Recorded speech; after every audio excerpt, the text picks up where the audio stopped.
I'm Ian Gordon, host of the Startup Daddy podcast, online at startupdaddy.com. The bottom line is that you want the best chance for success with your new business, and to do that, you need a good plan.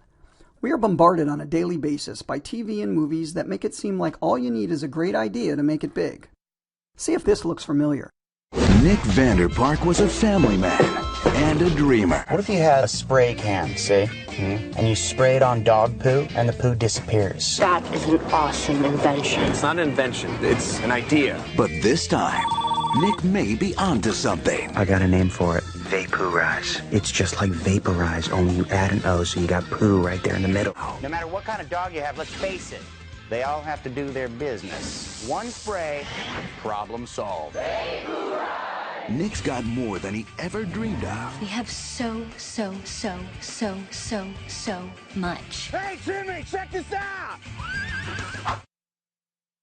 Now, you may not have seen this movie. It was called Envy, by the way, but if not, you've seen a lot like it. Ideas don't make you rich.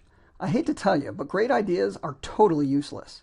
It's the ability to formulate and execute a plan that separates success and failure, the ability to implement. Anyone who has ever written a business plan will tell you that the process of creating the plan is the most beneficial part of having one. Going through the research and having to articulate your ideas, even if it's only for you as an internal document, really helps you focus on the specific steps necessary for you to succeed. Like Eisenhower said, plans are worthless, but planning is essential. Now, you don't need an MBA or expensive software to make a business plan either. Like most things, it's just a matter of knowing the steps. I give away free templates on startupdaddy.com, so if you haven't done so already, pause the video and go over there now. Just sign up for the newsletter and you can download the templates for free. They're basic Word and Excel documents that are compatible with standard software like MS Office or Google Docs. Go ahead and do that now. Okay, so back to implementation. Back in the 70s, Toyota was a joke. They made cheap cars that no one in America wanted. Then the price of gas went up, and suddenly everyone wanted cars that had better gas mileage. This created a window of opportunity for Japanese manufacturers like Toyota and Honda. They didn't have superior technology or better designs for cars, but because they were able to create and execute a plan for growth better than GM, Ford, and Chrysler, 40 years later, Toyota is the largest automobile manufacturer in the world, and Chrysler and GM are bankrupt. Now, you're watching this on the internet, so chances are that somewhere along the way you've been presented with these images of the entrepreneurial lifestyle. Books like The 4-Hour Workweek have helped perpetuate the myth that with a good idea and some cheap offshore help, you can get rich and sit by the pool working a few hours a week. There are a lot of things wrong with this image. Not just that no one would ever use their $2,000 laptop while they were in the pool, but you better get these images out of your mind and start thinking about what it really means to be a successful small business owner. So there are different reasons to write a business plan, and your reason for writing the plan will dictate how formal and how detailed the plan you're going to need. The first is for yourself. You want to have a good game plan going in, and this will be the most basic and informal plan that you're going to do. The second would be to attract partners. To do this, you want to prove that you have a great idea that solves a problem for a huge market, and joining the team will make them rich. You will need a more detailed plan for this. Lastly, to get investors, you need to prove that you've done your homework, you know your product, and you know your market, and an investment to fund a specific plan for success will make your investor rich. If the plan is for yourself, you can get away with just the basic elements of the business plan. Market analysis will break down the different segments of your market, which segments you want to target, trends and expected growth, competition, who the market leaders are, things along that line. The strategy implementation section talks about your value proposition, competitive edge, pricing strategy, your specific marketing and sales strategy, what you're going to specifically do to make a profit. Your financial plan is the cash flow statement, balance sheet, profit and loss, and break-even analysis. If you were only going to do one of these, the cash flow statement is the most important one. Profit is not cash. Cash is cash. The cash flow statement takes into account how long customers are going to take to pay you, your monthly expenses, basically all the money coming into and going out of your business, and when that's going to happen. Only by doing this work can you get an idea of what it was going to take for you to make it. You need to know how much money you're going to need to have the lifestyle you want.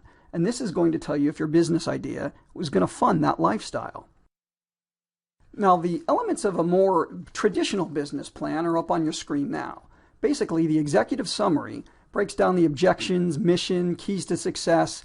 It's the first thing in a regular business plan, but it's the last thing you want to do. It basically sums up everything that the plan later details. People will say that VCs and investors basically only read the executive summary and the financial statements in the back. So you better make sure that this is a really good summary of your business plan. Now, tradition says that it should be 1 page. I say that it can definitely be up to 2 pages. It's kind of like a resume. Back in the day, they would say it had to be a 1-page document. But today, people change jobs a lot more than they used to. So a multi-page document's more acceptable. It's the same with an executive summary. You want to go into as much detail as you can. You want to hit them with all the highlights, but do it in a succinct and brief way. Now, the second part's the company summary. It basically breaks down the ownership, the company location. It's the formal picture of what the company looks like. Products and services speak for themselves, and you're going to go into as much detail here as you possibly can. The market analysis summary goes into the segmentation, target markets, the needs, the trends, the growth, industry analysis, main competitors, things along that line. Strategy and implementation summary breaks down the value proposition, as I said before, competitive edge, marketing strategies, where you're going to position yourself, your pricing strategy and promotions and marketing, your specific sales strategy, and then you do some forecasting as far as sales and strategic alliances and milestones when you plan to make specific breakthroughs along the line. The management summary talks about the organizational structure and the management team. Now, for a lot of us, that's a one-line, one-page document. I am the manager. But you want to break down what the specific roles are so that people have an idea of where the holes in your organization are. Even if you're looking for investors, having the holes isn't the issue, as long as you know where those holes are. And then, of course, the financial plan is, like I said before, the breakdown of the break-even analysis, profit and loss, cash flow statement, and balance sheet. These are financial sheets that you're going to walk through. And if you download the templates that I provide, they're Excel sheets that kind of walks you through the whole process. It's not nearly as complicated as it may seem, and you don't want to let it intimidate you. The math is pretty simple. It's the actual projecting where you think the sales are going to be that's a little more difficult. And the appendix is just a section of supporting documents. Any research that you've done or reference material that you referenced earlier in the plan, you'll put in the back and just label it the appendix. For more information about writing a business plan or any of the other things it takes to start a business, go to StartupDaddy.com. Get free templates for business plans for existing businesses or startups. That's it for now. Good luck with your new business.